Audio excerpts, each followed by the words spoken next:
My parents left me bleeding after a car crash and rushed my sister to her hair appointment.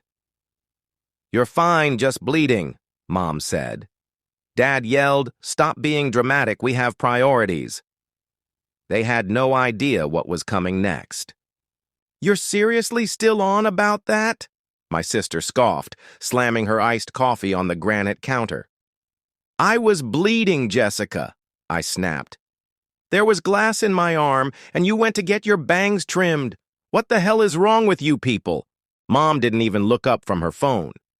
"You weren't dying, Mason. Don't exaggerate. We had places to be." "No, Mom. You had Jessica's blowout to get to. That was more important than your son being pulled out of a wreck." Dad folded his arms, jaw clenched. "I told you then, and I'll tell you now. Stop being dramatic. You walked. You talked. You were fine. Priorities, Mason." Jessica rolled her eyes like it was exhausting to share oxygen with me. "You've been milking that crash for 4 years. It wasn't even that bad." I clenched the back of the chair in front of me, knuckles pale. If I spoke again, I might scream. But if I stayed silent, I'd disappear, like I always had. I'm Mason Grant, 26 years old. And the only time my parents looked at me like I mattered was when they needed my signature, my credit, or my silence. I live in a room that still smells like my childhood, though I haven't called it home in years. I'm back because my dad's business is tanking, and they suddenly need help with the paperwork. They don't ask.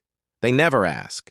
They expect. But I'm not the same Mason who sat quietly in the ER with a towel wrapped around his arm, wondering why his mom never came back. This time, I brought something with me. The family cast. Jessica Grant, 24. Always the golden child. Cheer captain, beauty queen, social influencer. The accident happened while she was texting. She never took blame, just a blowout appointment.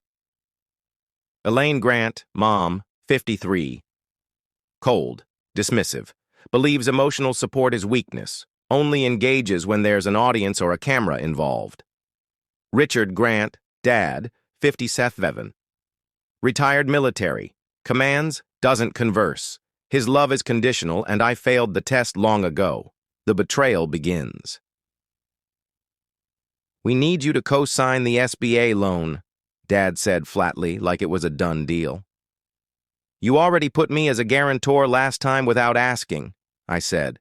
My voice was low, but my heart was jackhammering. "My credit's still recovering." "You're our son. You should help. You're an adult. You should have asked." Jessica sipped her drink like this was beneath her. "God, you act like they took a kidney. They used my name to float a $75,000 line of credit." I turned to her. I didn't even know until my landlord said my background check flagged me. Mom waved her hand. "You weren't using it. What's the big deal?" "I bled in that car," I said, fists trembling. "I screamed for help, and none of you even turned around." Dad stood up. "Don't guilt trip us. You were fine. Jessica had seen your portraits. You act like she's a princess and I'm a placeholder." "You've always been overly sensitive," Mom snapped. "You don't see how much we've done for you." "What? Like screwing my credit? Or calling me dramatic while I picked glass out of my skin?" You've always had a martyr complex," Jessica muttered, but her voice cracked a little. "Good. Let it crack." I remember the night Jessica came home crying after wrecking Dad's Escalade. She begged me not to tell them, said they'd kill her. I told them it was me. I got grounded, lost my scholarship because of the DUI record, took 2 years to claw my way back. She got to keep everything and never thanked me. Never even looked guilty. That moment rewrote everything. That moment defined what I was in this house. Disposable. I reached into my bag and slid a flash drive onto the table. "Here's what's gonna happen," I said, calm, steady. "That's every conversation you had about me behind my back. Your emails, your loan documents, Texts from the bank manager. You never wiped the computer you gave me last Christmas. Mom's face drained of color. Jessica's jaw dropped. I've already sent a copy to the SBA and 2 lawyers, and a backup's in my cloud. Mason, don't... Dad started, but I raised a hand. You weaponized me. You used my name, my silence, my kindness.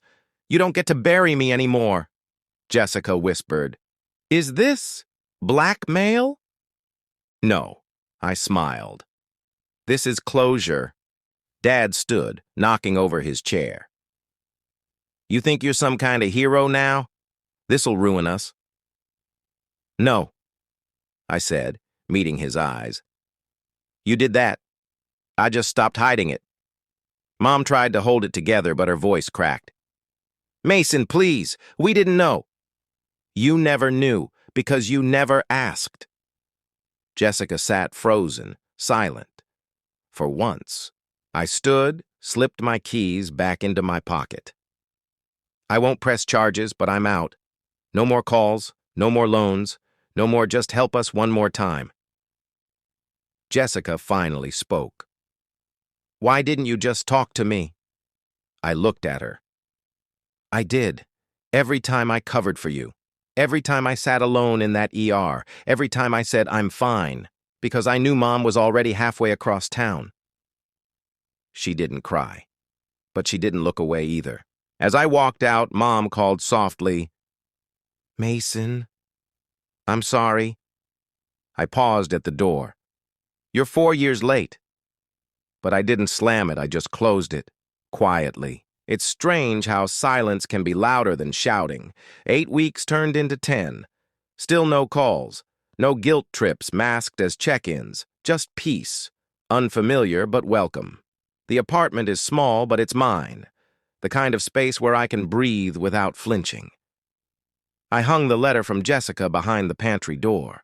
Not as a trophy, not even as proof, just as something real. Maybe for her, maybe for me. I started volunteering at a trauma recovery center. People who know what it feels like to be invisible. People who bled and were told to stop complaining. People like me. I'm not trying to be a hero. I'm just trying to matter. On my terms this time. Last week, I finally made an appointment for therapy. And yesterday, I caught myself laughing without wondering if someone would roll their eyes. Healing isn't loud. It doesn't always come with a dramatic reconciliation or teary hugs. Sometimes healing is knowing that when someone hurts you again, you'll walk away without apologizing for bleeding. Have you ever been made to feel like your pain didn't matter? If Mason's story hit you deep, if you've ever been left behind emotionally, ignored when you were hurting, or used by the very people who were supposed to protect you, you're not alone. Let this be your sign that your pain is real, your story matters, your healing is valid. If this moved you, hit like, subscribe, and share this with someone who might need to hear it. What should you do if this feels familiar? If you've experienced something like this, you are not overreacting. Talk to someone you trust, a therapist, a friend, a mentor. Set boundaries. It's not betrayal, it's protection. Document what matters, keep receipts, but also keep hope. Most importantly, give yourself permission to walk away. Have you ever felt like Mason? Like you were just background noise in your own family? What did you do? Or what will you do? Tell us in the comments. Your voice might be the one someone else needs to hear today.